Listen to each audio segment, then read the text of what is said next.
Hi, I'm Amanda. So, I've been having a really tough past week, couple weeks, months, years. Well, am saying goodbye to my backyard. I'm gonna have to be moving soon. I found a 4-leaf clover though. See if I can. So maybe that's a sign of hope.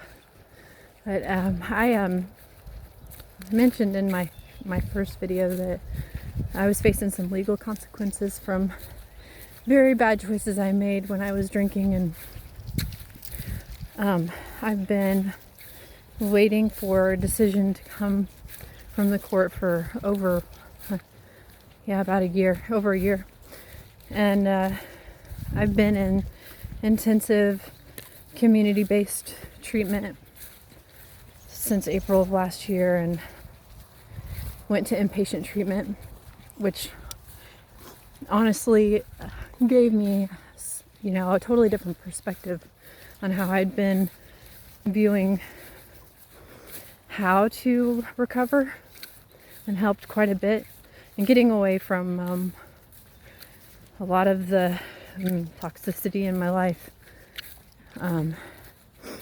leaving behind everybody and everything, every place. Moving here was one of the best choices I ever made, but recovery is taken one day at a time for a reason. It's not a linear journal. It's not a linear journey, and as anyone who is an alcoholic or addict of any kind knows, relapses happen. And so I had a few slips along the way, but I have healed and grown so much over the past year. I've faced some difficult situations and some heartbreak along the way.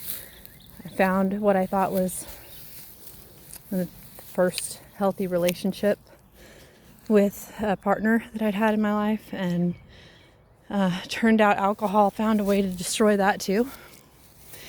And I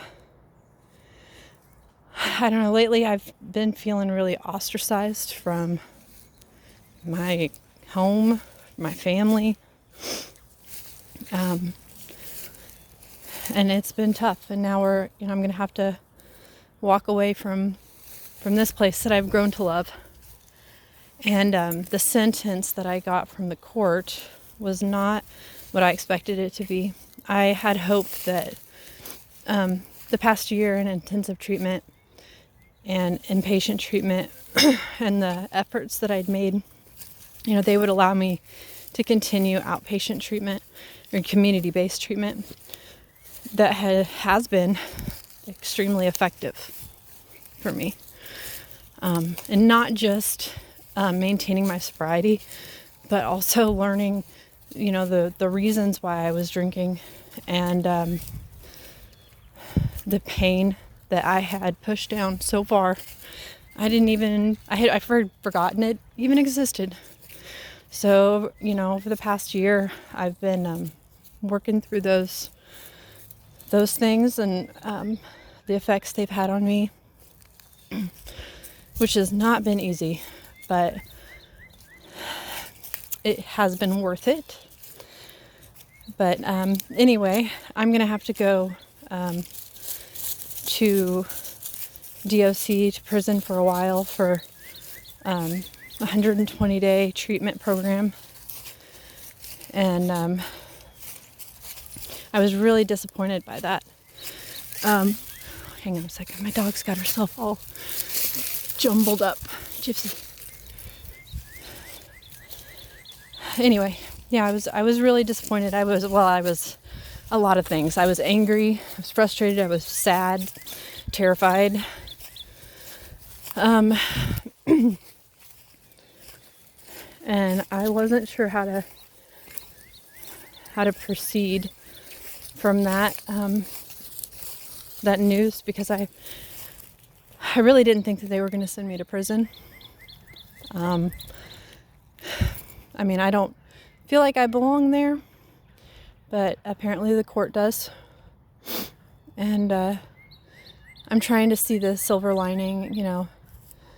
My, not my first reaction, but after I let the fear and the shame and the guilt set in and saw the effect that us having to move and my being away was having on my children, I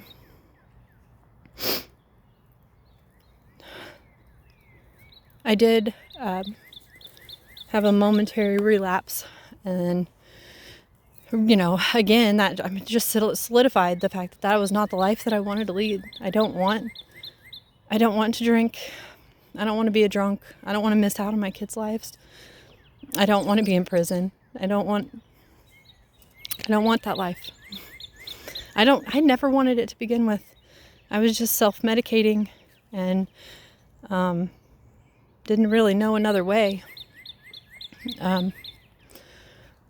But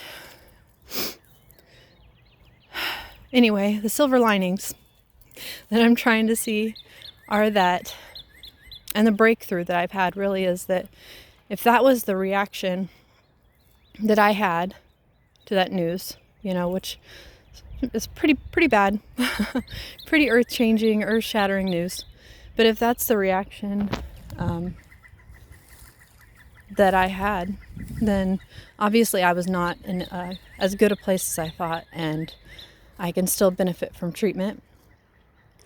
I wish that it didn't have to require me being away from my kids, but it is what it is.